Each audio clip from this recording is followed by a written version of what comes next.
बहुत दिन पर पीएम आवास योजना को लेकिन एक बड़ खुशी खबर आसी।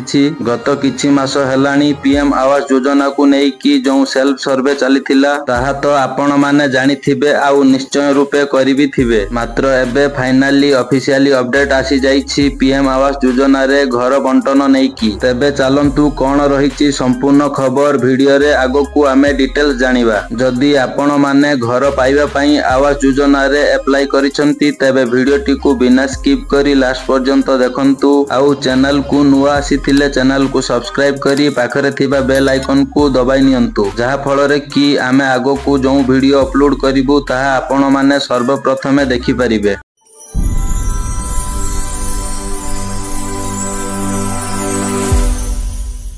पीएम आवास रे घर पाइबा पाई समस्तंकर इच्छा। एही किछि मास तळे आवास योजना रे सेल्फ सर्वे चलीथिला एहा तो आपण माने जानिथिबे। आउ मध्य पंचायत स्तर रु ऑफिसर आसी सर्वे करी रिपोर्ट मध्य सरकारन को पठाइथिले। तो सेबेठु आवास योजना को नेकी किछि अपडेट आसी नथिला, किंतु एबे फाइनाली ऑफिशियली अपडेट आसी जाइछि। एबे अपडेट टी कोन रहिछि प्रथमे देखंतु, तापरे आमे अधिक इन्फॉर्मेशन जणाइबु। घर खंडे पाई अनेई बसिथिबा लक्ष लक्ष परिवार पई आसिला खुशी खबर। नवेम्बर मासरु आरंभ हेबो पीएम आवास योजनार घर बंटन प्रक्रिया। पर्याय क्रमे लोकंकु दिया जीव आवास घर एनै ग्राम्य उन्नयन मंत्री नवीन नारायण नायक सूचना दैछंती। भाग होइथिबा एवं भिन्नक्षम हिताधिकारी को मध्य घर देबे सरकार। एहा सह प्रधानमंत्री जन्मदिन अवसर रे अंत्योदय योजना रे हिताधिकारी को घर बांटिबे सरकार। परे पर्याय क्रमे घर पाइबे हिताधिकारी। एही पीएम आवास योजनार शुभारंभ हेबाकु जाउची नवेम्बर मासरु। आउ जो माने इलिजिबल अछंती सेमानंकु धीरे धीरे घर बंटन प्रक्रिया आरंभ हबो बोली मंत्री कहिसंती। तेबे आशा करूची कि घर समस्तंकु मिलिबो आउ योजना आगकु सफल रूपे कार्यकारी हेबो। तेबे घरर लिस्ट आसिले मु आपण मानंकु जणाइबी। आउ ता सह वर्क ऑर्डर ऑनलाइन रे किपरि डाउनलोड करि परिबे ताहा मध्य आपण मानंकु जणाइबी। एहा तो आपण माने जानिले सांगसाथी मानंकु शेयर करी मध्य जणाइ दियंतु। आउ समस्ते आम सह जोड़ी होई थांतु। सरकारी स्तर रु जेतेबेले जहा भी सूचना आसुची सबुर सठिक अपडेट केवल आमरी वीडियो आउ आम चैनल रु पाई परिबे। आउ जदी आम वीडियो एजाए देखु थांती आउ वीडियो जदी भलो लागु थाए तेबे वीडियो को लाइक करिबा सह जदी आम चैनल को एजाए सब्सक्राइब करि नहंती तेबे चैनल को सब्सक्राइब करि नियंतु।